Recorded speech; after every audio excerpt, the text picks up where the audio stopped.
So if you live in the UK, chances are you've probably heard of Edinburgh's Christmas market. In fact, chances are you might have even seen a video on this very channel about Edinburgh's Christmas market. From November to January every year, the city centre comes alive with one of the biggest and most popular festive celebrations in the country. And this year, more people are attending than ever before. The opening weekend alone saw 89,000 people visit the market. This is up 11% from last year. In fact, in the first 9 days, there were 522,000 people who attended the market. With these figures, it's clear that the market is very important for Edinburgh. As Adam McVeigh said, bringing footfall to the city centre during the winter months is vital and supports local jobs and the wider economy. With a record 163 outlets this year, the market creates over 2,000 jobs in and around the market during the festive season. But does the market actually contribute to local businesses outside of the market? In a sample taken from Britain's most popular Christmas market, including Edinburgh, it showed an increase in 7.9%. an increase from the daily average throughout the rest of the year. However, Christmas does naturally see an increase in footfall in local businesses. In fact, in towns that had no Christmas market, it was showed there was a 6% rise in footfall. This means the markets do impact footfall in local businesses, but only 1.9%. So the Christmas market is a positive thing, right?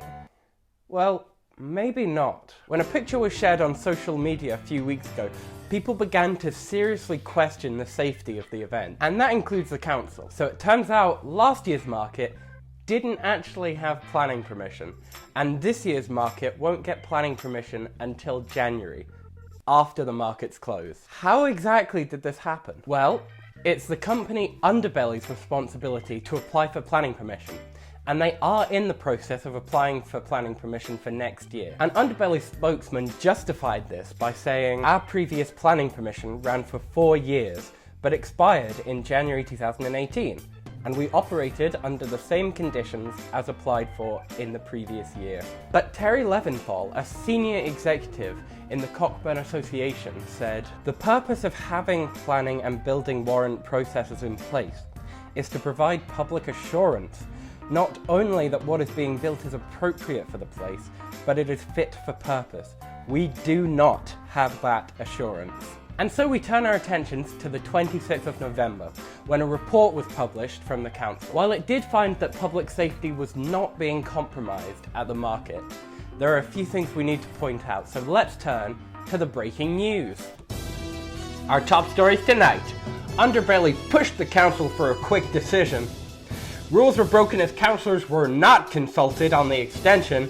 And finally, councillors let construction go ahead despite planning permission because of the importance of the event.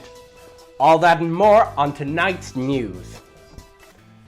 It was found Underbelly pushed the council for a quick decision in order for them to conclude contractual arrangements for Hogmanay. And if they didn't reach a decision quickly, it would negatively impact the huge event that is Hogmanay. Apparently, local ward members were not consulted on the extension before a decision was made.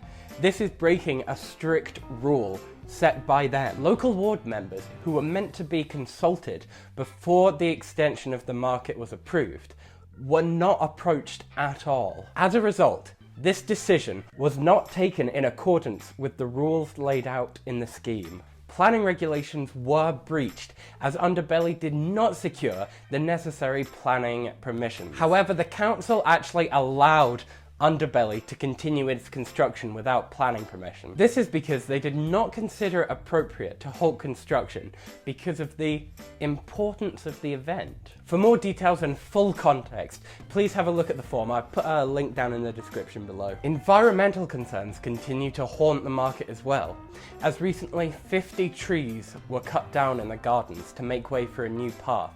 This has left a bitter taste in a lot of locals' mouths, and a photo showing that memorial benches had been discarded to make way for the market have been released. Underbelly commented saying the memorial benches are handled respectfully, but this photo shows otherwise.